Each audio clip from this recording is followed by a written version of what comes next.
Revelações da ciência sobre os mistérios da vida.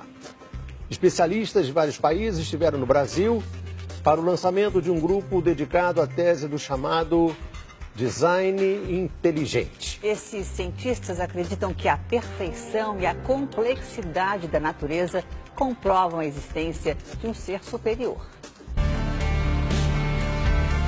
O que há por trás do bater das asas de uma borboleta? Ou das cores vibrantes das penas dos pássaros? O que há em comum entre a concha do mar e a força dos furacões? Que mistérios guardam as nossas células e o DNA, o responsável por tudo que somos? Os homens reunidos nesta sala são os principais nomes de um ramo da ciência que pretende responder questões como estas. Ao contrário do que a gente apregoou por 150 anos, há evidências de inteligência na vida e no universo. Eles são estudiosos do chamado design inteligente, uma linha de pesquisa que acredita que a complexidade da vida e a perfeição da natureza comprovam a existência de um ser superior. A vida foi feita pronta, o universo foi feito pronto, planejados por um ser extremamente inteligente, com design, com arte, com perfeição. Marcos Eberlin coordena o Núcleo de Pesquisa em Ciência, Fé e Sociedade, recém-inaugurado por uma das maiores universidades de São Paulo, em parceria com instituições americanas. Outro defensor do design inteligente é o doutor em bioquímica e professor americano Michael Behe.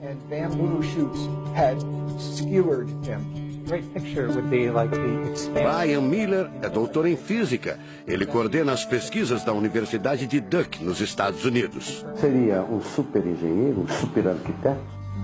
Você pode dizer isso, responde o físico. Um arquiteto que tinha a vida em mente, um criador que fez a vida deliberadamente.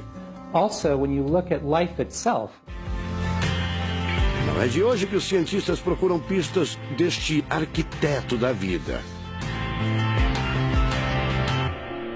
Galileu Galilei, o célebre físico e astrônomo italiano, disse há mais de 400 anos que a matemática é o alfabeto com o qual Deus escreveu o universo.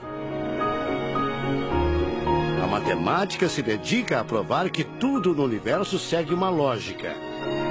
Mas foi ainda antes, na Idade Média, que outro italiano, Leonardo Fibonacci, decifrou parte deste alfabeto. Ele descobriu um padrão numérico que se repete em quase tudo na natureza.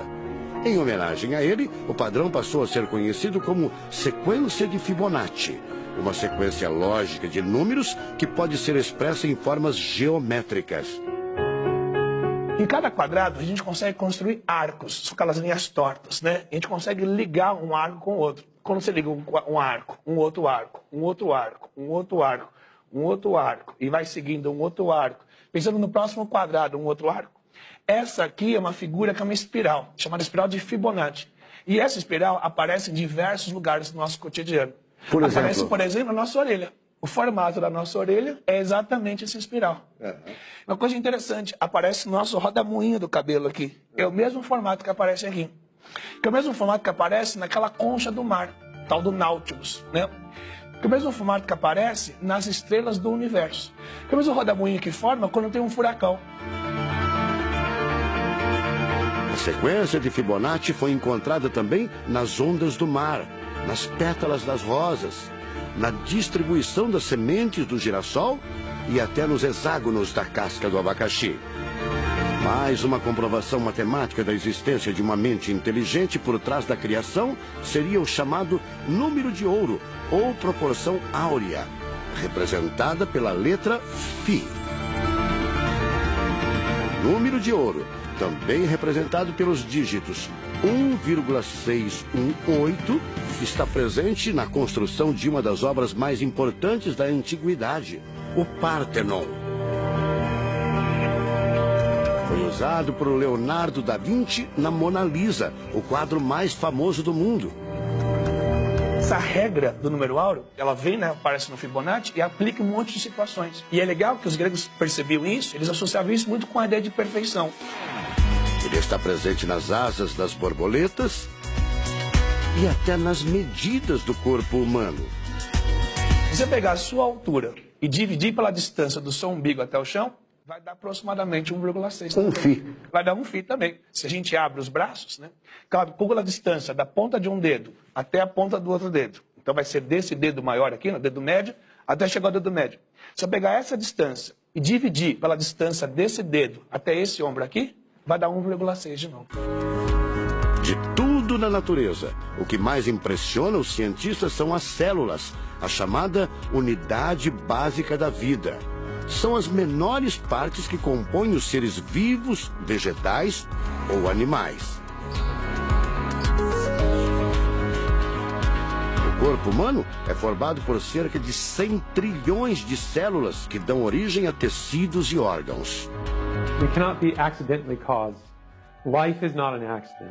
O americano Douglas Axie estuda biologia molecular há mais de 25 anos. Ele garante: não existe a mínima possibilidade de a vida ser um acidente, um acaso da evolução do planeta. Para ele, as células são complexas demais e só podem ter sido criadas de propósito por um ser inteligente. Literally machines that are made out of molecules. Dr. Michael Behe concorda. Ele compara a célula a uma fábrica repleta de máquinas e veículos. Ela produz e troca com as células vizinhas os elementos fundamentais à vida. Tudo coordenado por uma espécie de computador central, o chamado DNA. Você já deve ter ouvido falar dele. O DNA é um conjunto de informações genéticas que definem as características dos seres vivos. Entre os humanos é o DNA que informa o sexo, a cor da pele e do cabelo e o formato do rosto, entre outras coisas. São 6 bilhões de informações condensadas numa estrutura microscópica extremamente eficiente. O presidente da Sociedade Brasileira do Design Inteligente considera o DNA o mais avançado código de que se tem notícia. A gente tem a molécula de DNA como um modelo. Por quê? Porque quando a gente descobriu essa molécula, a gente viu que é uma molécula fantástica, maravilhosa. E ali evidências e mais evidências de que uma mente inteligente projetou a vida. Porque é o software da vida. E esse software tem o quê? Tem ali um código. E a gente sabe que códigos emanam de mentes inteligentes. Nos Estados Unidos, um grupo de pesquisadores afirma ter identificado uma sequência de números que sempre se repete no DNA humano. Seria uma espécie de assinatura de Deus, segundo o engenheiro da computação Greg Braden. So now we have a definition. Ao considerar a carga dos elementos químicos do DNA, os pesquisadores teriam identificado o seguinte padrão numérico: 10, 5, 6, 5.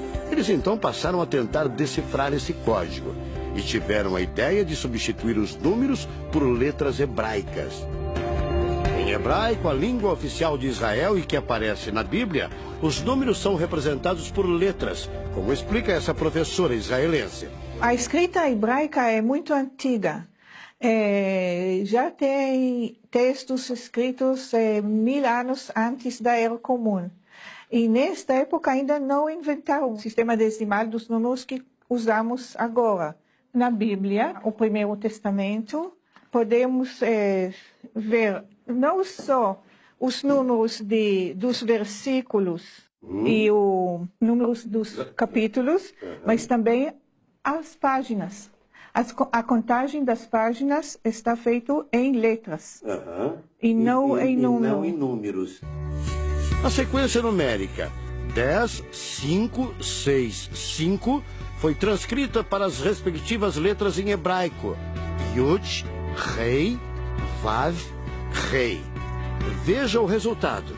A sequência corresponde à palavra Javé, ou Deus, em hebraico.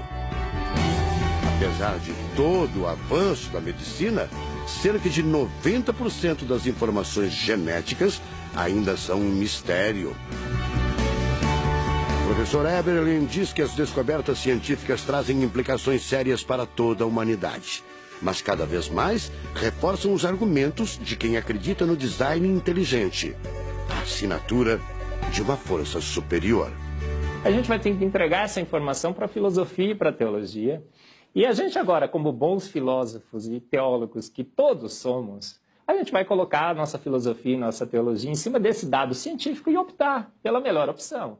Eu, óbvio, acho que a melhor opção é Deus. Como gente, a gente tem esse direito, né, de especular em cima da descoberta científica de que uma mente inteligente orquestrou o universo e a vida.